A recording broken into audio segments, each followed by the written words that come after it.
ছেলেটা কয় ওই যে হাতটা তোমার মুখটা তোমার এতই সুন্দর হাতটা কেন কালো ময়দা লাগাইছো কন্যা গো ও ময়দা লাগাইছো ভালো ময়দা লাগাইছো কন্যা গো।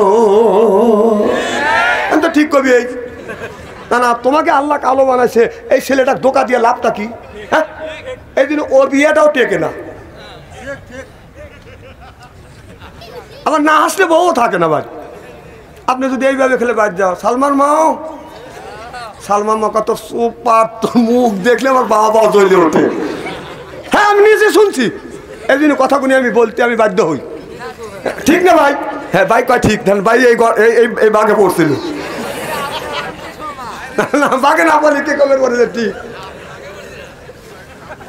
আর আমাদের দেশে কিছু মানুষ কালিয়া মানুষ যদি হয় বাদান বিশ্ব সুন্দরী হয়ে যায় কথা বুঝতে চান না। বর্তমান দেশের মেয়েরা যুবকদেরকে ঠকাচ্ছে। মেয়েটা কালো শ্যামলা ও এমন জিনিস মেডিসিন ব্যবহার করে সেই মেয়ে 40 দিন 2 মাস পরে দেখা যায় মেয়েটা ফর্সা হয়ে গেছে কথা কয় না। যখন এই মেয়েটাকে যখন দেখতেছেন যা দেখে ছেলের বাবা দেখে খুব সুন্দর ফর্সা। এবার ছেলের বাপ বলে আমরা পছন্দ করছি মেয়েটা ফর্সা। এবার বাসর ঘরে গেছে এই বাদান মেয়েদেরকে বাদান বাসর ঘরে এমন ভাবে বাদান পিন করা হাফ ইঞ্চি কথা বুঝতেছেন না কি করে মেকআপ করায় বাদান হাফ ইঞ্চি পুর ময়দা লাগায়। আপনার হাদিস শরীফের মধ্যে আসছে বাসর ঘরে যাইয়া স্বামী যদি বিবির আপনার চারি অঙ্গে যদি চুমো দেয় কুব্বালা দিয়ে খাতনি কুব্বালা দিয়ে কুব্বালা দিয়ে রেসবি কুব্বালা দিয়ে আইনি বিবির 4টে অঙ্গে যদি চুমো দিয়ে 2 রাকাত নফল নামাজ পড়িয়ে আল্লাহর কাছে হাত তুলে যদি মোনাজাত করে তাহলে স্বামী স্ত্রীর জীবনের শুরু থেকে বাসর ঘরে রাত পর্যন্ত সগীরা গুনাহ আল্লাহ মাফ করে দেয় সুবহানাল্লাহ। ওই ছেলেরা যে মানুষ যেই পুরুষ যেই মহিলা যেই যুবকটা বিয়ে করে বাসর ঘরে গেছে যাইয়া কুব্বালাতে খাতনি বলে বিবির গালে যখন চুমো দিছে ঠোঁট দাবিয়ে গেছে এক খাপলা ময়দা বলছে। ছেলেটা কয় ওই যে হাতটা তোমার মুখটা তোমার এতই সুন্দর হাতটা কেন কালো ময়দা লাগাইছো কন্যা গো ও ময়দা লাগাইছো ভালো ময়দা লাগাইছো কন্যা গো। আমি তো ঠিক কবি এই না না তোমাকে আল্লাহ কালো বানাইছে এই ছেলেটা ধোকা দিয়ে লাভটা কি?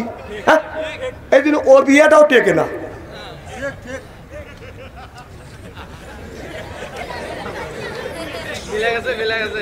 খুব কি খারাপ লাগতেছে নাকি? না না যুবকদের ধোকা দাও কেন? আবার কিছু কিছু যুবক আছে মেয়েদের পিছনে পিস করে বাবা তোমরা কেন মেয়েদের পিছনে ঘুরবে? তোমরা কাজ করো কর্ম করো চাকরি করো ব্যবসা করো বাণিজ্য করো নামাজ পড়ো তোমরা তোমাদের মেয়েদের পিছনে ঘুরতে হবে না।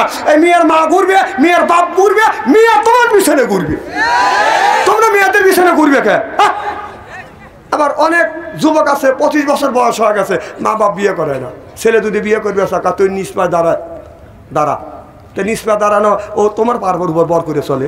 হ্যাঁ ছেলের বয়স যদি 15 বছর হয় ছেলে যদি উপযুক্ত হয় এই ছেলেকে আপনি বিয়ে করান। যদি আপনি বিয়ে না করেন এই ছেলে মোবাইলের মধ্যে যত পাপ করবে এই পাপ 3 ভাগে ভাগ করা হবে। 1 ভাগ মা পাবে 1 ভাগ বাবা 1 ভাগ ছেলে। বিশ্বাস যদি না হয় মরিয়ে দেন। উপযুক্ত হয়েছে ছেলে বিয়ে করাতেছে না ও কাজে ও কামাই জানে না ও রিজিকের কন্ট্রাক্টারই তোমাকে দেওয়া হয়েছে। হ্যাঁ একটা মানুষকে দুনিয়ায় পাঠানোর 50,000 বছর আগে আল্লাহ রিজিক দিছে তারপরে দুনিয়ায় পাঠাইছে সুবহানাল্লাহ। আর তোমার ছেলে বিয়ের উপযুক্ত হয়েছে প্রেম করে ঘুরে বেড়াচ্ছে। হ্যাঁ যে জিনিস কিনে দিছে প্রেমেরই অস্ত্র। আগে প্রেম করার সময় চিঠি লিখছি ছোটবেলায় দেখছি অনেক জায়গায় ধরা পড়ছে। একদিন একটা লোক চিঠি লিখে আমাকে বলতেছে দাদা ছোট ছিলাম তৈরি কায় একটা চকেট নিলাম আরো মানে 5 পাই 10 পাই আসিল কথা বোঝেন না রে মানে 10টা দিছে হলো 10 পাই 10 পয়সা তাহলে কয় টাকা হইলো? হ্যাঁ 1 টাকা খুচরা আমার দিয়েছে হাতে মুঠ পাকা কম কি করবো কয় ওই মেয়েটার কাছে চিঠিটা দিবি। আমি যা ওই মেয়ের কাছে যা চিঠি দিছি আর ছোটবেলা কি করি নেই